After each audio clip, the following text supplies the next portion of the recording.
Bismillahirrahmanirrahim. Elhamdülillah ve salatu ve selamu ala Resulillah ve ala alihi ve ashabihi ecma'in. Alğaç Allah Teala'ga çeksiz maqtawlar, çeksiz şükürler olsun.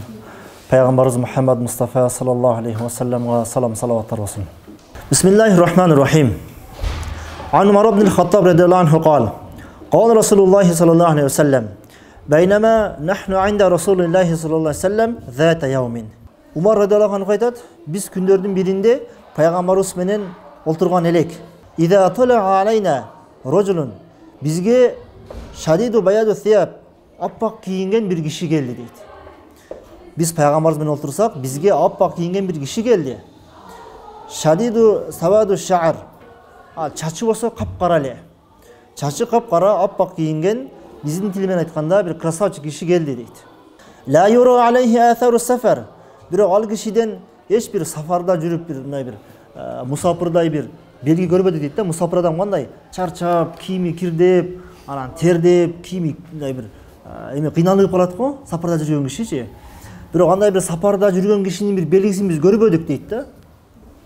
Анын кийген кийими аппак эле, чачы капкара эле, ошондой бир киши бизге келди. Ва ла я'рифуhu minna ahadun. Биздин бирөөбүз да ал кишини тааныган жокпуз. Hatta jalasa ilen Nebi sallallahu aleyhi ve selleme. Kalay verse al Peygamber sallallahu aleyhi ve sellem'e yakın oturdu. Fe esneda rukbatayhi ila rukbatayhi.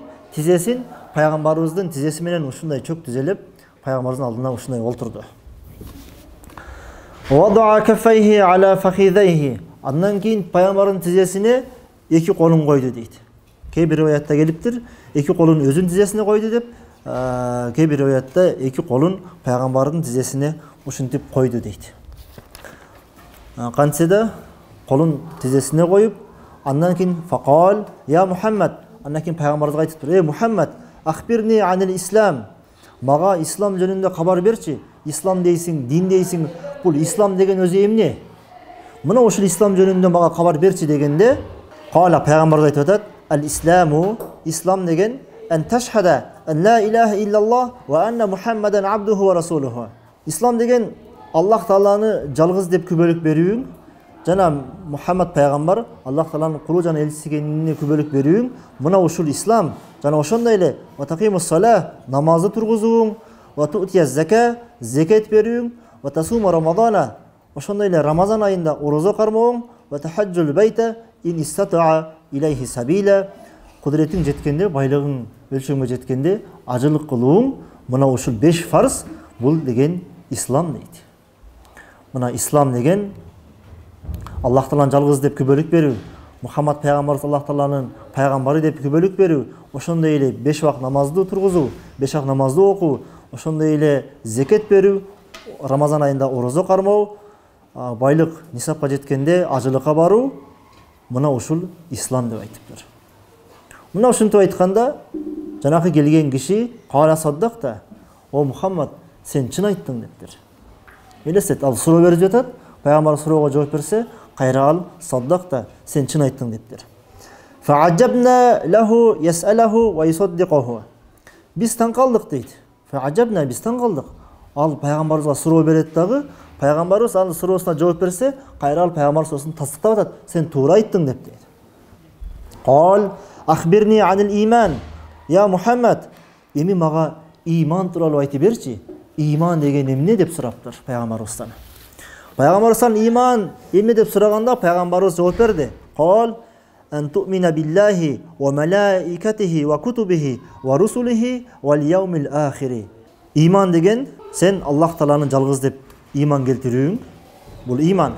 Wa malaikatihi, ошондой эле бардык периштелердин бар экенине иман келтирүүң. Бул иман. Wa kutubihi, жана ошондой эле 4 китеп билебиз, ошо 4 китептин бар экенине иман келтирүүң. Бул иман 4 китеп: Забур, Инжил, Таврат, Куран. Ва русулихи, ошондой эле Адам алейхиссаламдан баштап Мухаммад пайгамбарга чейин бардык келген пайгамбарларды тастыктап, ошонун барына иман келтиргениң. Бул иман. Вал яумил ахир, ошондой эле кыямат күнгө иман келтирүүң. Бул дагы иман деп айтылат. Ва ту'мина бил кадари ва хайрихи ва шаррихи, ошондой эле жакшылык менен жамандык дагы бул тагдырдан деп билүүң. Бул дагы иман дейт. Qala saddaqta. Пайгамбар ушинтип түшүндүрүп берсе, жана келген киши, "Ооба, сен чын айттың" дептир. Кала ахбирни анил ихсан. Эми сен мага ихсан жөнүндө түшүндүрүп бер дептир.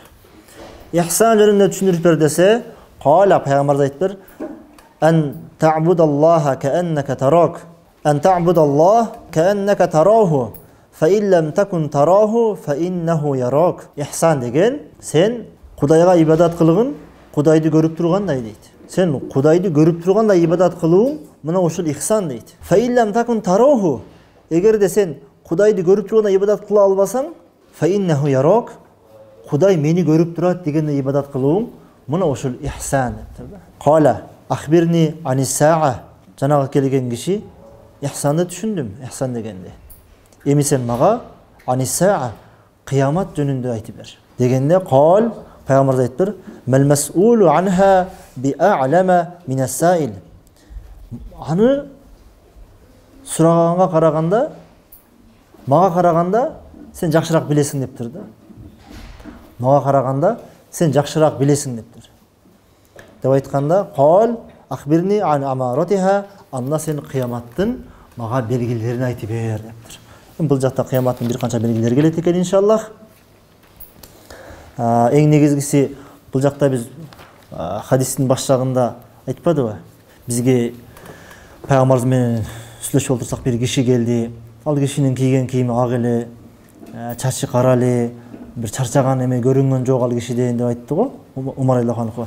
Эми алымдар айтат, эмне себептен хадистин алына турган пайдалары бар да. Эмне себептен ал киши ак кийинип келди десе, ак кийинип келгенден биз алат экенбиз. Илим алып аткан учурда адам баласы өзгөчө ак кийинсе жакшы экен да. Бул илим бар Аллахтын вахиси. Бул таза жүрөк болуп турат. Ошондуктан илим алган учурда таза кийинип, таза жүрүп. Негизи эле исламда мусулмандын орду, негизи мусулман адам дайым таза жүрүш керек, таза кийиниш керек, таза болуш керек, таза сүйлөш керек. Анан эми эмне үчүн чачы кара болуп келди десе, чачы кара болуп келгенин себеби мына илимди жаш учурда алышыбыз керек экен да. Эгер чачы агарып келген болсо, анда картайып калат эле да, туурабы? Чачы кара болуп келген себеби илимди жаш учурда алыш керек экен. Себеби жаш учурда илим албай калсак, эртең жаш өткөндөн кийин семья деген проблема бар, туурабы? Бала чага багыш керек, үй бүлөнү караш керек, тагын тууган урук катташыш керек. Иштин баары башталат да. Ошондуктан илимди чачың агарганга чейин жаш учурда алып алыш керек экенине басым жасалат да.